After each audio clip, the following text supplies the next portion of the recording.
Hello दोस्तों, पिछले class में हम लोग सेक्शन ए देखे थे। हम और इस क्लास में सेक्शन बी देखेंगे जो आपका मॉडल सेट 1 पार्ट 2 होगा सेकेंड टर्म का। तो देखिए, इसमें 8 नंबर क्वेश्चन पूछा जा रहा है। बिंदुओं 5, -6 और -1, -4 को जोड़ने वाले रेखाखंड को y अक्ष किस अनुपात में विभाजित करती है। तो दो बिंदु दिया गया, तो इसके लिए क्या करेंगे, पहले फॉर्मेट बनाएंगे दो बिंदु का। तो देखिए, एक फॉर्मेट बनाने के लिए क्या करेंगे, एक लाइन लेंगे, लाइन पे दो बिंदु होगा, एक फर्स्ट पॉइंट बिंदु होगा, एक लास्ट पॉइंट होगा, जिसमें हम यहाँ पे ए नाम दे सकते हैं और यहाँ पे बी नाम दे सकते हैं।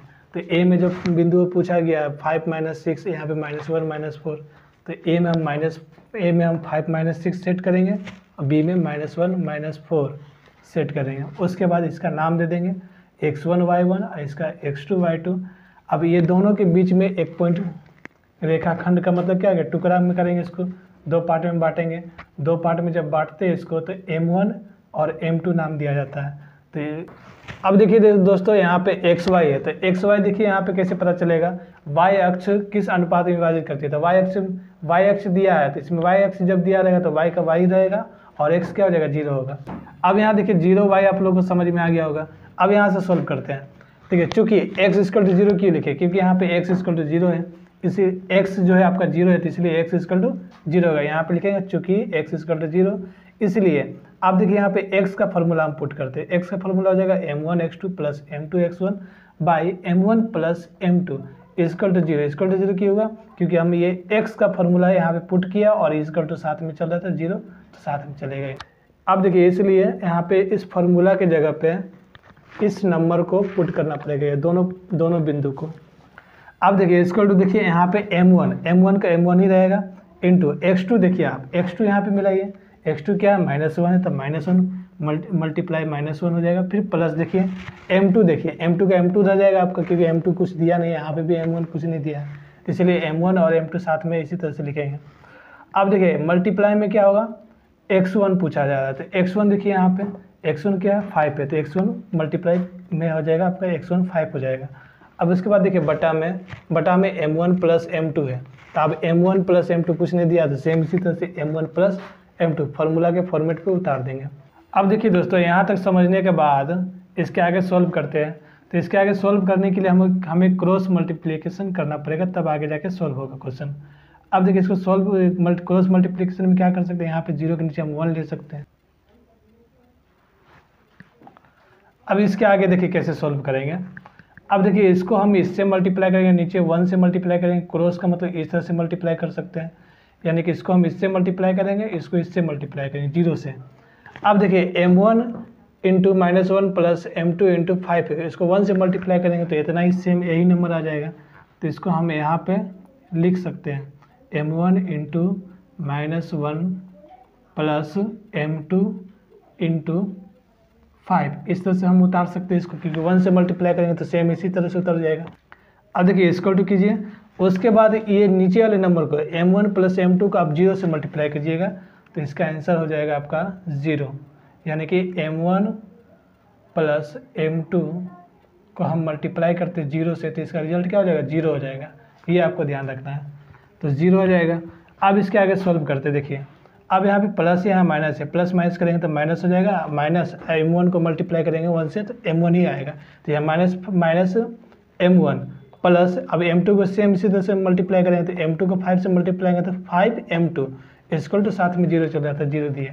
अब देखिए यहाँ पे -m1 उतर जाएगा यहाँ पे, फिर देखिए यहाँ पे = 0 है, तो अब इसको हम इस साइड लाएंगे, बॉर्डर इस पर लाएंगे, तो क्या हो जाएगा, प्लस में है तो माइनस में हो जाएगा, -5m2। अब देखिए यहाँ पे जो कटेगा उसको काट देंगे, जैसे माइनस माइनस कट रहा था तो काट दिए। -m1 = -5m2 है, तो अब माइनस माइनस तो कट हो गया था यहाँ पे। अब इसको हम रेशियो के फॉर्म में लिखेंगे, रेशियो के फॉर्म में मतलब बटे के फॉर्म में। अब देखिए यहाँ पे m1 लिख सकते हैं और यहाँ पे ये m2 लिख सकते हैं, क्योंकि रेशियो में आएगा ये सब, तो बटे m2। अब देखिए दोस्तों, आपका ये बटे के फॉर्म में आ गया, यानी कि रेशियो के फॉर्म में आ गया, m1/m2 आ गया। अब यहाँ पे m1 का मान देखिए क्या है, m1 का मान क्या है, 5 है। तो अब m1 की जगह पर हम 5m2 नहीं लिखेंगे, हमको सिर्फ नंबर देखना है, तो m1 क्या हो जाएगा आपका 5 हो जाएगा। अब देखिए बटे में फिर m2 है, तो m2 का क्या हो जाएगा मान, m2 का मान हो जाएगा आपका 1 हो जाएगा।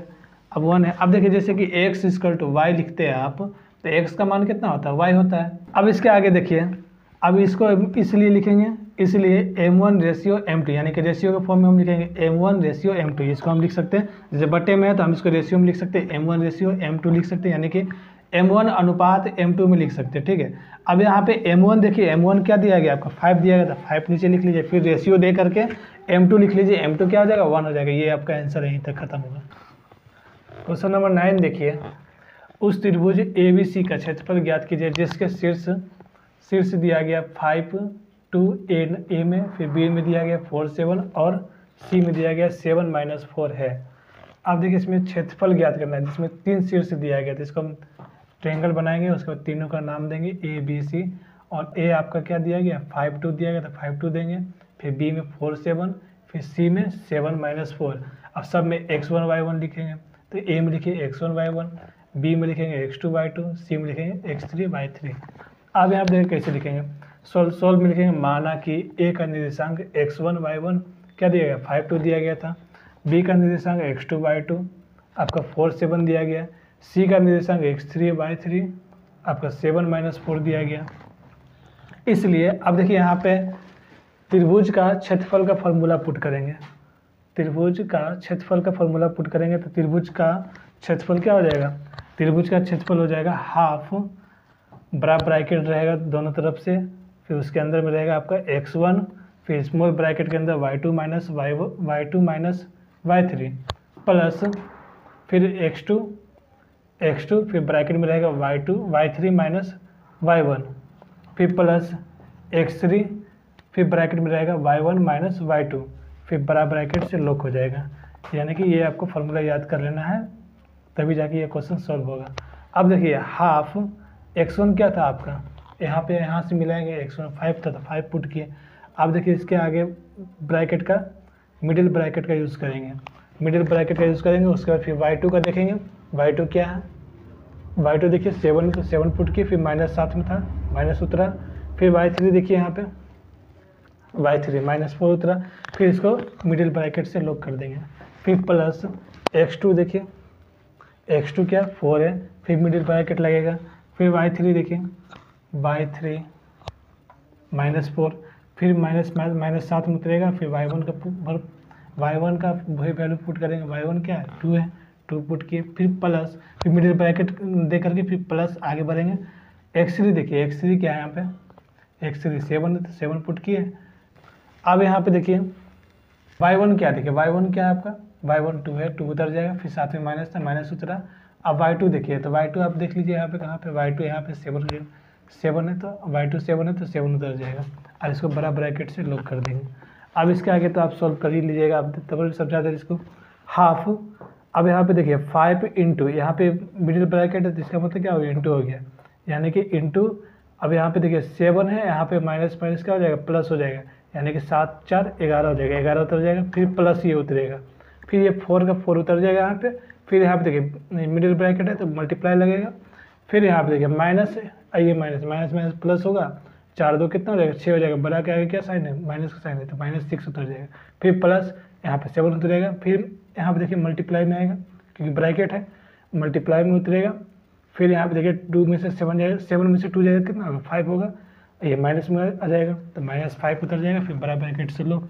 अब देखिए हाफ 11 25 कितना हो जाएगा 55 होगा, फिर यहाँ पे देखिए मैं 55 लिख लेंगे, फिर यहाँ पे देखिए प्लस ये माइनस, प्लस माइनस हो जाएगा, 6 6 24 उतर जाएगा, फिर आगे देखिए ये प्लस ये माइनस, प्लस माइनस हो जाएगा, 5 7 35 ब्रैकेट लॉक। अब इसके आगे सॉल्व करते हैं, इक्वल टू हाफ। अब यहाँ पे देखिए 55 है तो 55 उतर जाएगा ब्रैकेट के अंदर, फिर माइनस, अब देखिए माइनस क्या होगा प्लस होगा। अब 35 और 24 को हम प्लस करते थे कितना आता है 59 आता है, साइन क्या होगा माइनस होगा, कि माइनस का 35 के आगे माइनस का साइन, तो -59 दोनों तरफ से बड़ा ब्रैकेट से लॉक हो जाएगा। अब इसके आगे सॉल्व करते देखिए, जैसे हाफ का हाफ उतर जाएगा इंटू ब्रैकेट में तो मल्टीप्लाई में आ जाएगा, मल्टीप्लाई। अब ये दोनों को घटाएंगे तो कितना उतर जाएगा आपका 59 में से 55 जाएगा तो कितना हो जाएगा 4 होगा, और साइन क्या होगा बड़ा के आगे माइनस का साइन है तो -4 उतर जाएगा। अब इसको देखिए कटेगा तो काट देंगे, जैसे 2 कट रहा है तो 2 1 जा 2 हो गया यहाँ पे, 2 2 जा 4 हो गया। अब देखिए आगे 1 को 2 से मल्टीप्लाई करें तो 2 आ जाएगा, नीचे 1 तो लिखते नहीं, यानी कि -2 आंसर। देखते हैं क्वेश्चन नंबर 10। धरती पर एक मीनार ऊर्ध्वाधर खड़ी है, तो मीनार के पाद बिंदु से 15 मीटर दूर स्थित बिंदु से मीनार के शिखर का उन्नयन कोण 60 डिग्री है। तो मीनार की ऊंचाई ज्ञात करना है इसमें, तो मीनार की ऊंचाई ज्ञात करना है। और इस क्वेश्चन को ध्यान से पढ़ करके इस क्वेश्चन को सॉल्व करेंगे। तो देखिए कैसे सॉल्व। धरती पर एक मीनार ऊर्ध्वाधर खड़ी है, यानी कि धरती पर एक मीनार खड़ी हुई है। ऊर्ध्वाधर मतलब ऊपर की ओर। अब जैसे धरती है ये मान लीजिए अब धरती है, ठीक है। धरती के ऊपर एक मीनार खड़ी हुई है, यानी कि मीनार ये आगे की ओर जाएगा, ठीक है। यहाँ पे एक पॉइंट बनेगा, वहाँ पे नाम देंगे ए, और नीचे जो पाद बिंदु है उसको बी देंगे, ठीक है। उसके बाद देखिए पूछा जा रहा है मीनार के पाद बिंदु से 15 मीटर दूर स्थित बिंदु, यानी कि मीनार के पाद बिंदु कहाँ होगा, नीचे में होगा, जहाँ पे बी नाम दिए थे। उस बी से हम दूर स्थित बिंदु से मीनार के शिखर का उन्नयन कोण, यहाँ से दूरी लेंगे 15 मीटर का दूरी लेंगे, वहाँ से एक पॉइंट बनाएंगे और वहाँ से उन्नयन कोण मीनार के शिखर का उन्नयन कोण 60 डिग्री बनता है। यानी कि यहाँ से हम उन्नयन कोण जहाँ पे पॉइंट बना था ए का, वहाँ से हम मिला देंगे, ये आपका क्या बन जाएगा, उन्नयन कोण बन जाएगा। उन्नयन कोण कितना डिग्री का बना, 60 डिग्री का, तो यहाँ पे 60 डिग्री एंगल होगा इसका। मीनार की ऊंचाई ज्ञात करना है, मीनार की ऊंचाई ज्ञात करना है, यानी कि ऊंचाई क्या ज्ञात करना है, एच ज्ञात करना है, हाइट ज्ञात करना है, यानी कि ऊंचाई ज्ञात करना है। तो हमें अब इसमें देखिए कैसे सजाए हम, जैसे पी का मतलब क्या होगा, परपेंडिकुलर यानी कि लंब। फिर नीचे क्या होता है, आधार होता है जिसको बेस बोलते हैं, और इस साइड एच होगा यानी कि हाइपोटेनियस, जिसको हम लोग हिंदी में बोलते हैं कर्व। अब देखिए इसमें हमें बेस मालूम है, बेस कितना दिया गया 15 मीटर, यानी कि आधार 15 मीटर है, और इसका ऊंचाई मालूम नहीं, यानी कि परपेंडिकुलर मालूम नहीं है, ऊंचाई हमें मालूम नहीं है, यानी कि हाइट हमें निकालना है, ऊंचाई निकालना है। और कर्व एच, यानी कि एच आपका नहीं दिया हुआ और एच का काम भी नहीं है, यहाँ पे हमें निकालना है हाइट, यानी कि ऊंचाई निकालना है, तो हम लोग ऊंचाई पे काम करेंगे। देखिए दोस्तों, ये फिगर को समझते हुए हम क्वेश्चन को सॉल्व करते हैं। तो देखिए सॉल्व करने से पहले देखिए पहले लिखेंगे माना मीनार की ऊंचाई h equal to A B, यानी कि h क्या था आपका, ए बी था, जो हमको हाइट निकालना है, यानी कि ए बी हमको फाइंड करना है। ट्रायंगल ABC में देखते हैं। ट्रायंगल ABC में हमें क्वेश्चन में क्या पूछा गया है, तो आपका परपेंडिकुलर निकालना है, h निकालना है, और बेस तो दिया ही हुआ है, यानी कि P और B का काम है यहाँ पे। तो P/B का काम है, तो हम क्या करेंगे, पहले P/B लिख लेंगे, ठीक है। और P/B जब लिख लिए तो यहाँ पे फार्मूला होगा, तो P/B का फार्मूला क्या होता है, tan थीटा। अब tan थीटा जब यहाँ पे आ गया तो थीटा का वैल्यू यहाँ पे देखिए क्या है आपका 60 डिग्री, यानी कि थीटा की जगह पे 60 डिग्री हम ले सकते हैं। यानी कि हम इसको इस तरह से लिख सकते हैं, tan 60 degree equal to P/B। का P क्या था, AB था, और B क्या था, BC था, तो हम इसको P/B इक्वल टू AB/BC लिख लिए। यहाँ तक तो समझ में आ गया होगा। अब इसके आगे देखते हैं। अब tan 60 डिग्री का मान होता है √3, तो √3 होता है equal to P/B equal to कितना था, AB/BC था। तो अब AB का देखिए वैल्यू कहाँ है, कुछ नहीं दिया गया, परपेंडिकुलर कुछ नहीं है, ऊंचाई हमको निकालना है, तो AB का AB ही रह जाएगा। फिर बटे BC, देखिए BC क्या दिया गया, 15 मीटर दिया गया, यानी कि आधार हमें 15 मीटर दिया गया, तो BC क्या हो जाएगा आपका 15 मीटर, यानी कि 15 लिख सकते हैं यहाँ पे। अब देखिए √3 के नीचे tan 60 डिग्री मान √3 होता है, लेकिन √3 के नीचे 1 लगाया है, तो 1 लगाने का क्या कारण है, क्योंकि किसी भी नंबर के नीचे कुछ नहीं है तो 1 होता है, तो √3/1 हम इसको लिख सकते हैं। अब इसको हम क्रॉस मल्टीप्लाई करेंगे, यानी कि हमें इसको क्रॉस मल्टीप्लाई करते हैं, तो √3 को हम 15 से मल्टीप्लाई करेंगे और 1 को हम ABC मल्टीप्लाई करेंगे। तो अब 1 को ABC मल्टीप्लाई करेंगे तो AB होगा इक्वल टू, अब देखिए यहाँ पे √3 है, यहाँ 15, तो √3 × 15 इस तरह से लिख सकते हैं, या फिर डायरेक्ट भी बना सकते थे। तो इसलिए AB इक्वल टू क्या आ जाएगा 15√3। यहाँ 15√3 कैसे आया, देखिए यहाँ पे, क्योंकि यहाँ पे 1 है, यहाँ पे कुछ नहीं है तो 1 है, 1 को हम 15 से मल्टीप्लाई करते हैं तो 15 हो जाएगा, और साथ में √3 है तो √3 उतर जाएगा, यानी कि इसका इसलिए AB इक्वल टू 15√3, यानी कि आपका AB जो है, आपका जो ऊंचाई जो है मीनार की ऊंचाई आपका निकल गया 15√3 आंसर। 11 नंबर क्वेश्चन देखते हैं।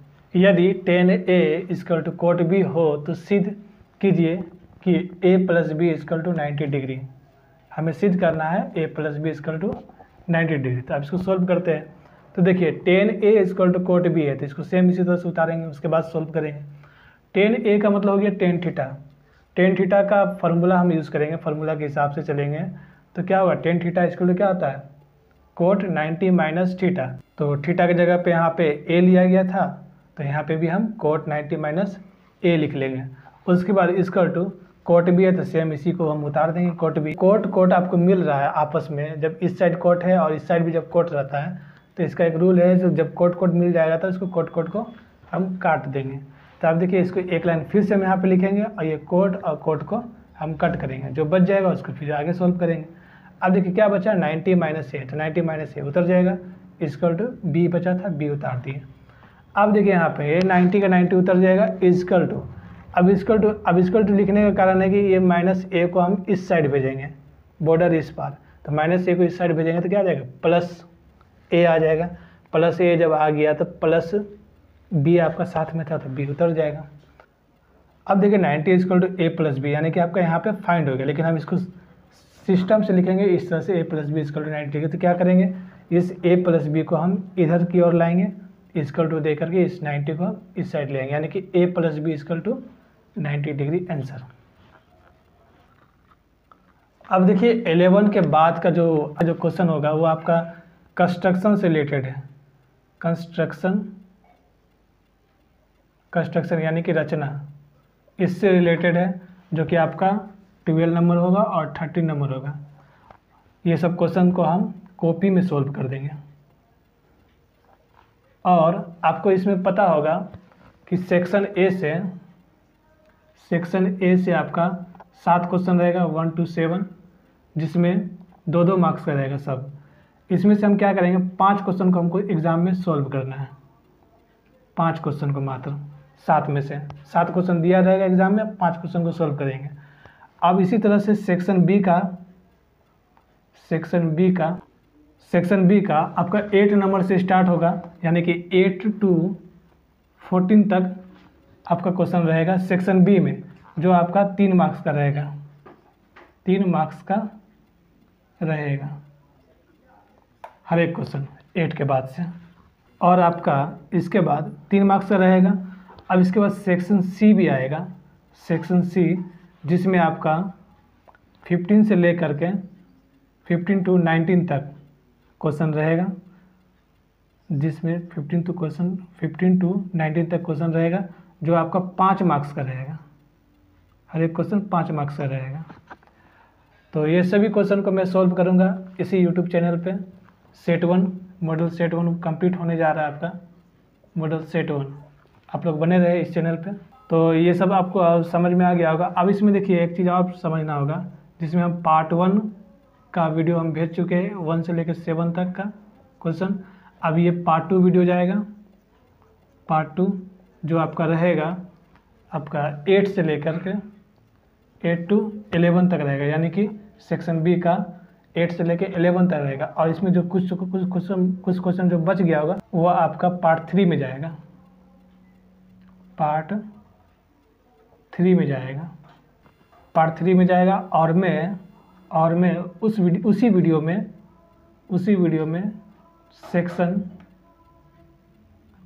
में सेक्शन सी का भी डाल देंगे, यानी कि सेक्शन सी में आपका ये 15 से लेकर 19 तक, यानी कि ये आपका सेट 1 पूरा में कंप्लीट, सेट 1 में पूरा कंप्लीट बहुत जल्द ही कंप्लीट करवा दूंगा, और सेट 2 का वीडियो अपलोड करूँगा। Thank you.